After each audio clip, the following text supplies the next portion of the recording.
whispers crawl beneath the skin, a shadow's grin. The Bell of the Drowned. The monastery of St. Marinus was a fortress of stone and prayer lashed by the endless Atlantic. It clung to the cliffs like a barnacle, its gray walls salt-bleached and weary. For 3 centuries, the brothers had kept their vigil, their chants harmonizing with the crash of waves, their lives measured in tides and liturgies. They buried sailors washed ashore and prayed for souls lost to the deep. They believed they understood the sea's temper.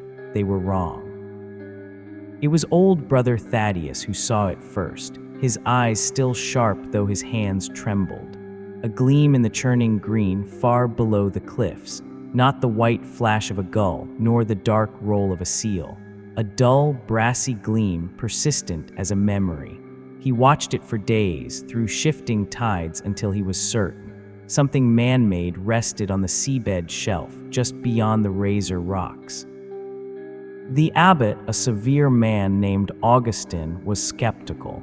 The sea gives and the sea takes, Thaddeus. It rarely gives back. But the vision persisted. Finally, with the calm of a coming storm hanging in the air, the brothers lowered their stout rowboat. After hours of diving in the frigid water, young novice Finn, his muscles burning, felt his fingers brush against metal, cold as a corpse. It was a bell, enormous, wider than a man's outstretched arms, crusted with rust and wreathed in weed, but intact, miraculously, impossibly intact. Hauling it up was a day-long penance of ropes, chants, and straining backs. When it finally lay on the stone courtyard, dripping and majestic, a hush fell over the monks. It was bronze turned a sickly green, and it was covered in markings, not the crosses or saintly figures they expected, but strange, looping sigils that seemed to shift in the weak sunlight, like the patterns of ripples on deep water.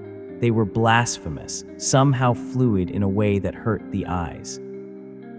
Abbot Augustine, however, saw a sign, a gift from the deep, a tool to call the faithful. "We shall consecrate it," he declared, his voice echoing off the wet stone. "We shall cleanse it with prayer and hang it in our tower.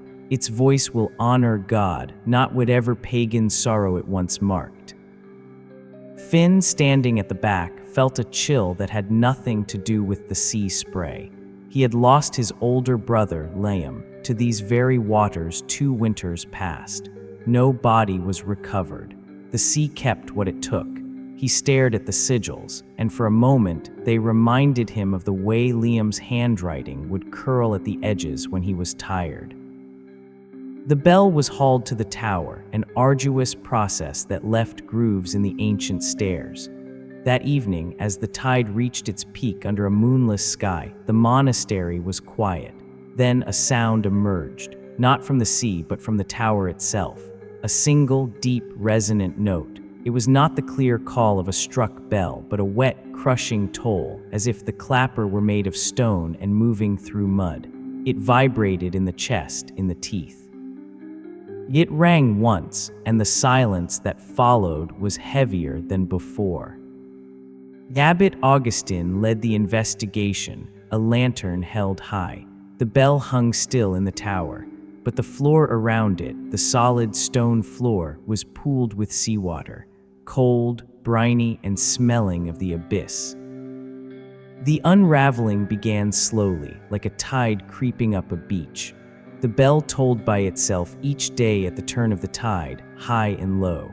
That first dreadful note was joined by another, and another, until the monastery lived in a state of tense anticipation, marking time not by the canonical hours, but by that awful, autonomous sound. And after each toll, a brother would be missing. First it was brother Thaddeus. They found his cell empty, his bed neatly made. A trail of damp footprints, smelling of salt and decay, led from his cell door down the hall, out the main gate, and ended at the cliff's edge. Then it was young brother Cillian who had helped haul the bell. His footprints were found in the refectory, leading to a locked door that was now ajar, swinging in the wind off the sea. Fear, cold and damp, seeped into the monastery's stones. Prayers were doubled, vigils kept, but the bell tolled and the sea claimed its due. Abbot Augustine declared it a demonic infestation, a trial of their faith. He ordered the bell sealed, its clapper bound. The next tide change came. The bonds held. The bell did not move. Yet from deep within its bronze throat, a muffled, submerged gong sounded, and from the tower's base, a new trickle of seawater flowed. And old brother Anselm was gone, his spectacles left on a psalm book, a single drop of seawater blurring the ink. Novice Finn could bear it no longer. Guilt over Liam and a desperate, angry courage drove him. "I will watch," he told the abbot, his voice barely steady. "I will sit in the tower and see what happens." The abbot, gaunt and shadowed, agreed. "Watch and pray, Finn, pray fiercely." That night, as the tide began its subtle shift, Finn sat in the cold bell tower. A single candle flickered. The giant bell loomed above him, its sinister sigils swallowing the light. He recited the Psalms, his words a thin barrier against the silence. Then he felt it, a drop in pressure, a deep, subaudible hum that made his ears pop. The bell began to rock, not from the wind, the air was still. It rocked as if something heavy were pushing it from inside. Finn looked up, his breath caught in his throat. The clapper, a great iron tongue, began to move, but it was not swinging freely. It was being drawn back slowly by a translucent, shimmering hand. The hand was filled with swirling seawater, faintly luminescent. It was attached to a forearm, a shoulder, the vague shape of a man formed of contained ocean, standing within the very curve of the bell. The figure turned its head. Where a face should be was only a darker swirl, like a whirlpool in deep water. With a final, deliberate pull, the water hand released the clapper. The toll was catastrophic. The sound was not just heard, it was a physical force. The candle snuffed out. Finn was thrown against the wall, the tower stones vibrating around him. Gasping, he crawled to the narrow window and looked out. The sea below the cliffs was not calm. It was not stormy. It was asterisk wrong. It churned and boiled in a perfect, silent circle, flat and glassy at its center. And standing upon that impossible glassy surface were figures, dozens of them, silhouettes of men, their outlines blurred like reflections in a disturbed pool. They stood facing the monastery, their postures not of attack but of expectation, waiting, and they were all looking up, at the tower, at him. Finn stumbled down the stairs, his report a frantic, broken thing. The abbot's face turned to ash. In the monastery's ancient library, amidst dust and crumbling vellum, they searched for answers. Finn found it in a water-stained maritime log, written by a long-dead monk. It spoke of a ship, the Harrow Asterisk, that had wrecked centuries ago. Its crew belonged to no known nation. They were a sect. The log called them the cult of the abyss. They believed the surface world was a corruption, that true purity, true divinity, lay in the silent, crushing darkness of the deep. Drowning was not death, it was baptism, ascension. Their rituals used a great bell, Finn read aloud, his voice a dry whisper, cast with symbols of the tides and the deep places. They would ring it at the tide's turn, and the faithful would walk into the sea, called to join the congregation below. Abbot Augustine understood. It is not a relic, it is a beacon, and we have hung it for them. They are not killing our brothers. He looked at Finn, horror dawning. They are recruiting. The next tolling was due at the storm tide. The sky had turned the color of a bruise, and the wind screamed around the cliffs like a banshee. The monks barricaded themselves in the chapel, praying as the waves began to thunder against the rock below. The bell's first autonomous toll shook the very foundations, then another and another. It was not marking the tide now. It was a frenzied, incessant summons. From his post at a high window, Finn saw the sea rise, not as a wave, but as a wall of water that defied gravity, climbing the cliff face. And within the water, shapes moved, human forms woven from the surge itself. The drowned were not climbing the walls, they were the walls. The sea itself became their bodies, flowing over the battlements, pouring through arrow slits and under doors. They breached the monastery not as ghosts, but as a tide. Seawater, cold and alive with purpose, rushed down the corridors.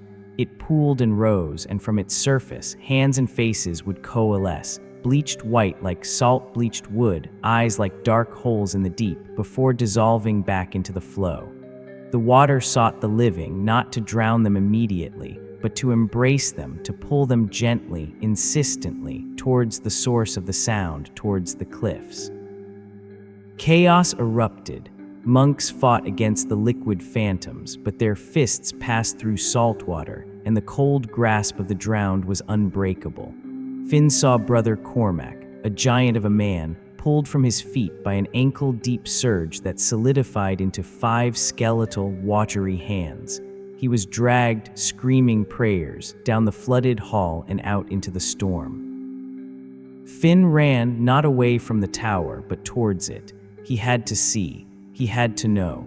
He sloshed through knee-deep, icy water in the lower halls, pushing against the current that flowed with a mind of its own. He reached the base of the bell tower and began to climb. The water was rising here too, coming up the stairs behind him. He burst into the tower room. The bell was swinging wildly, ringing its own dreadful rhythm.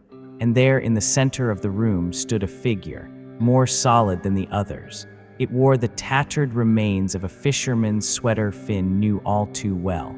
Its hair was a floating halo of seaweed. Its skin was pallid, swollen, but the features were unmistakable. Liam, Finn breathed.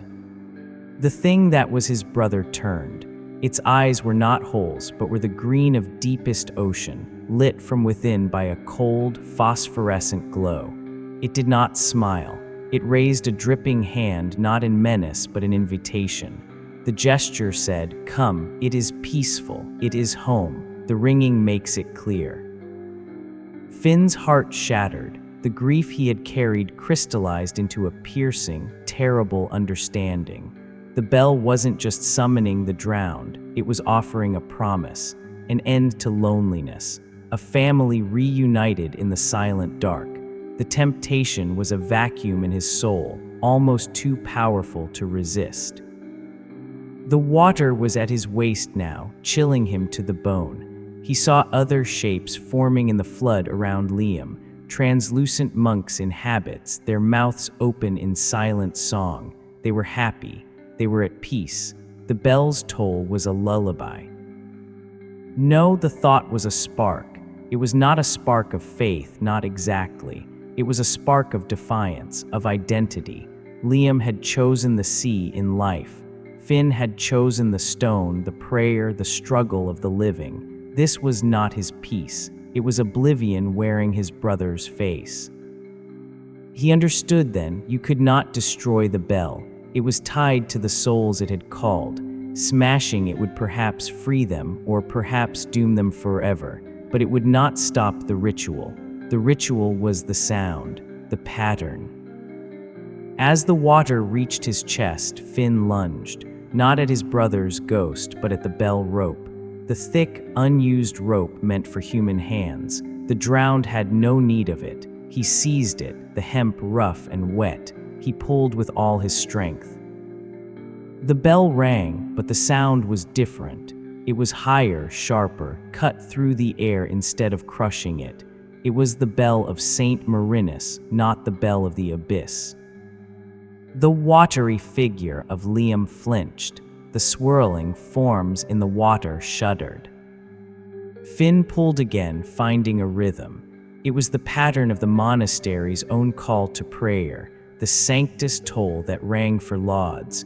Ding, ding, ding, ding, a deliberate, sacred cadence. It clashed horribly with the deep, autonomous asterisk gong of the bell's own ringing. Two bells now sounded from one bronze mouth, a cacophony of faith against fanaticism, of life against the lure of the deep.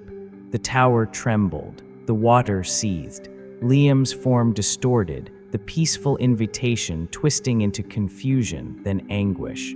The ghosts in the water writhed, caught between two calls. Finn rang and rang, his muscles screaming, his heart pounding a counter-rhythm to the sea's call. He fought the tide's rhythm with the rhythm of home, of stone, of stubborn, breathing life. He rang for Liam, not to summon him, but to say goodbye. He rang for the brothers lost. He rang for himself. The discord spread. The storm outside seemed to falter, the wind losing its conviction. The deep, ghost-driven tolling of the bell became erratic, then slowed. The watery shapes began to recede, melting back into mere seawater.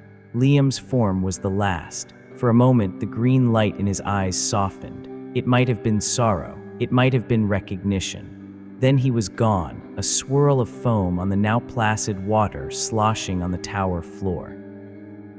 Silence. A profound, deafening silence, broken only by Finn's ragged sobs and the drip of water from the motionless bell. The autonomous ringing had stopped. The survivors found him there, hours later, slumped against the wall, the bell rope still clutched in his raw, bleeding hands. The seawater had drained away, leaving only salt stains and a profound, echoing chill. Finn was hailed as a savior, a hero of faith, but he saw the truth in Abbot Augustine's weary eyes. The battle was not won, it was merely contained. The bell was silent, but it was not inert. It was a plugged volcano, a corked bottle. The tide would still turn. The drowned still waited, listening for their beacon to resume. At a quiet chapter meeting, the abbot spoke the sentence. The bell requires a keeper, a soul to stand watch at the tide's turn, to ring our rhythm against the deep's pull, to hold the line. He looked at Finn not with pride, but with a grim, shared understanding. It is a penance, it is a vigil, it is for life. Finn accepted. He had no other home, and in a way, he had found his brother again, not in the deep, but in the space between the tolls. Now Finn is the bell-keeper of St. Marinus. His cell is in the tower. His life is measured by the tides. Every dawn and dusk, at the precise moment the great ocean shifts, he ascends to the bell. He takes the rope in his hands. He listens.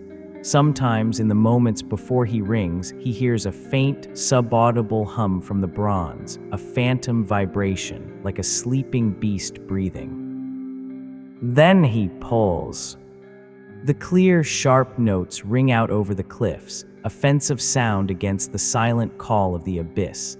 From his window, he sometimes sees, on the calmest days at tide change, dark shapes just beneath the surface of the water, looking up, waiting for him to falter, waiting for the sacred pattern to break, waiting for the deep bell to ring on its own once more. He rings and he remembers Liam's face, not as the salt-bleached ghost, but as the laughing boy who taught him to swim. He rings for all the drowned, and for all the living clinging to the rock. He rings in a lifelong, lonely duel with the sea that took his brother, the sound of his bell a fragile, brave, and endless prayer against the dark. Show